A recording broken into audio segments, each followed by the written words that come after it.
Anybody need an envelope for money or for special offering? I need to get that.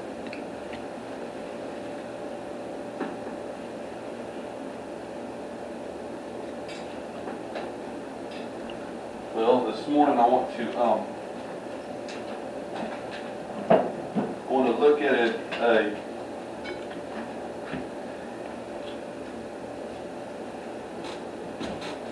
a woman that had an encounter with Jesus. I hope I have enough time to.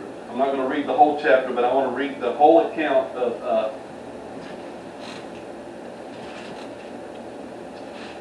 this encounter with Jesus this woman had. We know the story very well.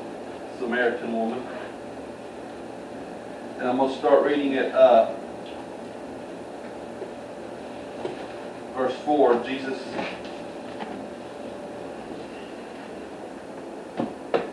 had to move on from a place where he was where actually his disciples were baptizing people, and there was some they were trying to start something up between him and John. Anyways, he starting at verse 4 of John 4, verse 4, he had to go through Samaria on the way. I want to read the whole encounter with him to show to let us see something about, because we know this story very well, but I'm going to read it and then I'm going to say some stuff about it. John 4, verse 4, he had to go through Samaria on the way. Eventually he came to a Samaritan village of Sychar, near the field that Jacob gave to his son Joseph. Jacob's well was there, and Jesus, tired from the long walk, sat wearily beside the well at about noontime. Soon a Samaritan woman came to draw water, and Jesus said to her, "Please give me a drink." He was alone at the time because his disciples had gone to the village to buy some food. The woman was surprised, for Jews refused to have anything to do with Samaritans. She said to Jesus, "You are a Jew, and I am a Samaritan woman. Why are you asking me for a drink?" Jesus replied, "If you only knew the gift of God, the gift God has for you, and who you are speaking to, you would ask me, and I would give you living water. But sir, you don't have a rope or a bucket," she said, and this well is very deep. Where would you get this living water? And besides, do you think you're greater than our ancestor Jacob, who gave us this well? How can you offer better water than he and his sons and his animals? How can you offer better water than he and his sons and his animals enjoy? Jesus replied, "Anyone who drinks this water will soon become thirsty again. But those who drink the water I give will never be thirsty again. It becomes a fresh, bubbling spring within them, giving them eternal life." "Please, sir," the woman said, "give me this water. Then I'll never be thirsty again, and I won't have to come here and get water." "Go and get your husband," Jesus told her. "I don't have a husband," the woman replied. Jesus said, "You're right. You don't have a husband, for you have had 5 husbands, and you aren't even married to the man you're living with now. You certainly spoke the truth." "Sir," the woman said, "you must be a prophet. So tell me, why is it that you Jews insist that Jerusalem is the only place of worship, while we Samaritans claim it is here at Mount Gerizim, where our ancestors worship?" Jesus replied, "Believe me, dear woman, the time is coming when it will no longer matter whether you worship the Father on this mountain or in Jerusalem.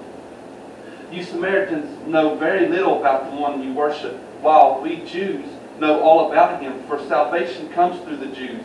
But the time is coming, indeed, it's here now, when true worshipers will worship the Father in spirit and in truth. The Father is looking for those who will worship him that way. For God is spirit, and those who worship him must worship in spirit and in truth."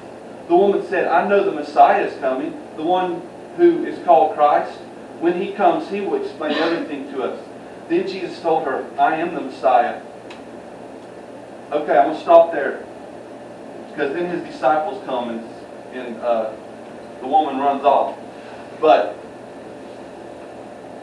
we read this account, and it starts out as we think that Jesus is needing something from this woman.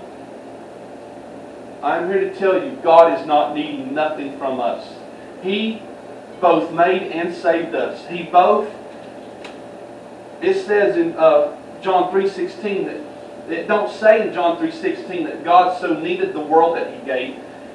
God so loved the world that He gave.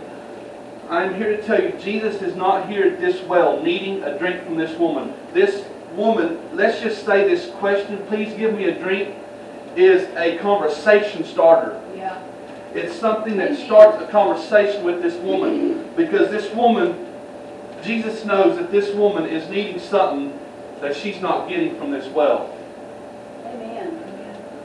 Sometimes we get love and need mixed up because I have said to, have you ever heard your partner say, I need you? But what if that need is ever met? Then what's then? You don't, then the love is there. You know, if you need something, but the need is met, then you don't love no more. Because sometimes we get mixed up that need is love. Amen. We think that God is needing something from us.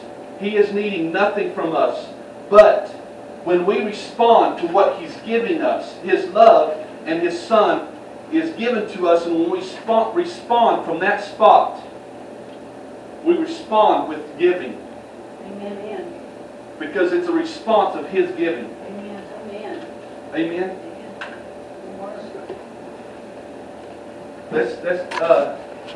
Let's